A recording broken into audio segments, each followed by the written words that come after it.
الرحمن الرحيم waxaan ogeysiinaynaa dhammaan bulshooyinka jecel akhriska iyo qoraalka in kalkii labaad ee bandhiga caalamiga ee buugaagta guday uu ka qabsoomi doono maalinimada Sabtida oo ku beegan taariikhda 27 bisha September 2025 sanadkan waxaa ka soo qaybgali doona mu'allifiin, aqoonyahan, mutacallimiin, barayaal jaamacadeed iyo mas'uuliyiin kala duwan kuwaas oo ka kala iman doona wadamada qaaradda iyo qayb ka mid ah qaaradda Yurub. sidoo kale waxaa sanadkan si gaar ah ugu casuuman wadamada jaarka ah marti sharaf ka iman doonta sida wadamada Kenya, Djibouti iyo Soomaaliya.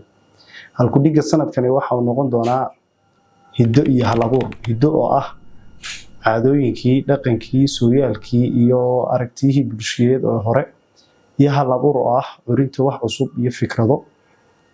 sidoo kale sanadkan waxa uu kaga duwanaan doonaa sanadkii hore mowduuca oo ah mid la jaan qaadaya waqtigan la joogo iyo marxaladahan hadda adduunyadu ay marayso. waxaa la soo bandhigi doonaa dood cilmiyeedyo aad muhiim ugu ah bulshada, iyadoo ay taasi barbar socdaan falanqaynta buugaag kala duwan oo ay qoreen qorayaal kala duwan iyagoo ku sugan goobta.